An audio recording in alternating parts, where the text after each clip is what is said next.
नमस्कार मंडळी. आज मी तुम्हाला थोडीशी कॉम्प्लेक्स गोष्ट सांगणार आहे, पण तुम्ही ऐका, तुमच्यासाठी खूप महत्त्वपूर्ण आहे. जर तुम्ही उद्योजक आहात किंवा जर तुम्ही कुठल्याही स्टार्टअपमध्ये काम करत आहात.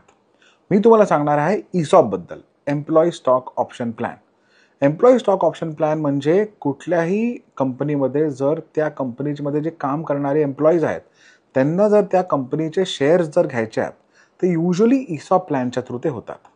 ESOP म्हणजे त्या कंपनीची काही रक्कम इक्विटी एम्प्लॉईसाठी ESOP पूलच्या थ्रू ठेवली जाते. टिपिकली जेव्हा कंपनी चालू होते ती 10-15% असते. 15% चांगले जे प्रमोटर्स असतात ते 15, कधी-कधी 20% पर्यंत. मी जेव्हा बॉम्बे शेव्हिंग कंपनी चालू केली होती तेव्हा मी 12 ते 13% ठेवली होती. आता ती डायल्यूट होऊन 7-8% पर्यंत आली होती. आता आम्ही त्याला परत वाढवतोय 10% पर्यंत. 10% is a good healthy number for employees to own in a startup. ठीक आहे. म्हणजे जर कंपनी 5,000 कोटीला IPO झाली तर त्यापैकी 500 कोटी एम्प्लॉईजकडे असतील, असं विचार करू शकतो आपण. ESOP प्लॅनमध्ये 4 मेन गोष्टी असतात: ग्रांट, वेस्टिंग, एक्सरसाइज आणि सेल. ग्रांट म्हणजे त्या ESOP पूलमधनं काही ESOPs कुठल्या एम्प्लॉईसाठी त्याच्यासाठी ठेवले जातात, त्याला ॲलोकेट केले जातात.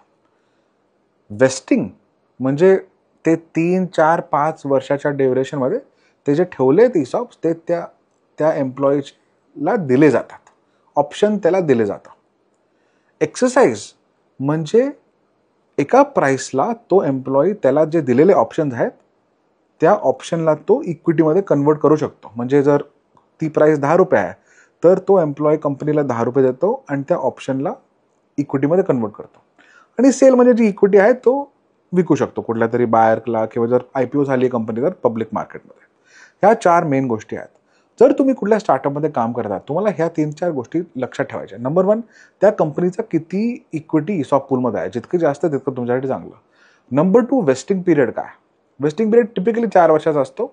1 वर्षाची क्लिफ, त्याच्यानंतर 33% एव्हरी इयर किंवा 25 काय, या दोनपैकी स्टँडर्ड ऑप्शन असतात.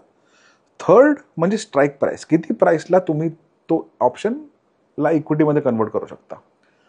आमच्या कंपनीमध्ये ₹10 आहे. टिपिकली कुठल्या कंपनीमध्ये काहीतरी डिस्काउंट असतं किंवा जेव्हा तुम्ही एंटर करता त्या प्राईसला असतं. आणि चौथं म्हणजे एक्साईज पिरियड.